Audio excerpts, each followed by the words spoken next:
شخصانی که حجت‌هایشان باقی است و می‌خواهند گرانسی قزاقستان را پرسکت کنند با رقم‌های مویدین زنگ زنید. سراغ مترو وادن استادیون. خشید آخی همین گپ یک بار معنی داره دو بار معنی داره آخی خیلی دیدی ما کار کردیم من این قدر در همین زندگی عذاب نتینم که من کار ما ببینم آخی خیلی همین یه روز نه روز همین شهر ده من میدونم من خونه میخرم تا من خونه میخرم تا آخی این بود هوای تازه را ببین این نویگاری را ببین این را ببین آنتنای بلند آوردن زدیان دیگه کمبودی نیست تلفن و آنتنا پر اگر پدولم بدرم آنتناش کم نمیشه و اوغلم بدرم آنتناش کم نمیشه قشلاق میگوی ای روزی همین آنتنا را آوردیان خروزا ای فایراد موندیان مرغا ای تخمکنی موندیان ای بام شوا کلینم ای تولد کنی مونده فهمیدی خودت باشی چی خدم چی به چی خدم چی چو کدم شاو میشوا دادری جوگا میدروی سیویازت سس میشوا آنتنات کنده میشوا تلفن در پیشت خودت زبلا کروت میشوی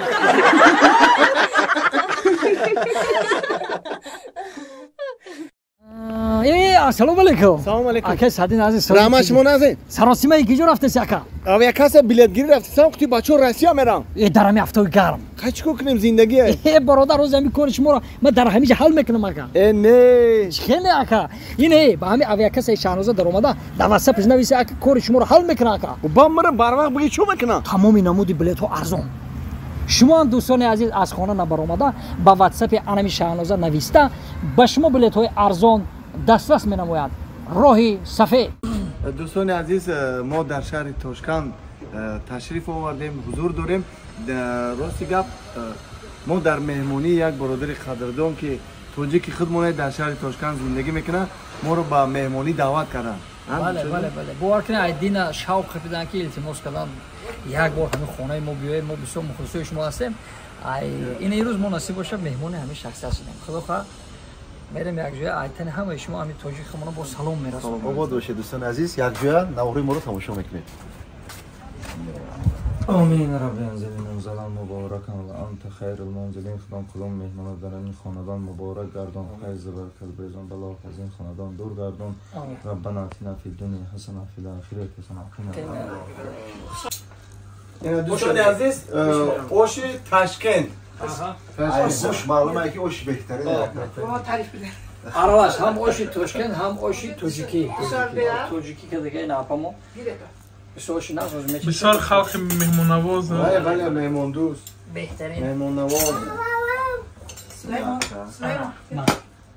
بسم الله الرحمن الرحیم نگفتنمون دوستان عزیز ما رو یک مخلص اشدیمون دعوت کردن در همه شهر تاشکند شناختند بله با خونهشون دعوت کردن به مهمونی گفتن که ما شما یک اوشی تاشکندی میکنید تو نخره نروی بله من صاحب خانه با ما رو بسیار قدر کردم زنده باشه سلامت باشه خوش آمدید بابیتان رحمت تشکر زیاد با مردم شرفمند تاشکند توجیکوی دوشنبه که دوست و برادر هستیم خداوند همه شما رو نگهبان باشه سلامت باشن همیشه هزار رحمت دستم درد نبینم سلامتتان تست بیایید برکه گیرتان اگر آسمانه ببینه من خبر نه انیخ نمیمونه اپا دوستان عزیز نگفتن امونت من گفتم ازبکی کسم درست نه تاجیکی کس گفت ازبکی من مجبوری میخورده دوستان عزیز نگفتن امونت اوش بنیوغت اوشی با مزه گپ نیست اکا جون دستتون درد نبینه خرید گریتان اوش هم میخری دم میگیری نگفتن امونت تاجیک و ازبک همیشه با پیش یک جا باشه ما شما رو دوست می‌داریم مردم ازبک زبان نگفتنمون فرهنگی ما رفتاری ما طرز سخن طرز لباس پوشی و طرز مهمان نوازیش رنگ همه تاجیکای خودمونه فرهنگ تاجیک و ازبک دویم یک جای باشد با پیش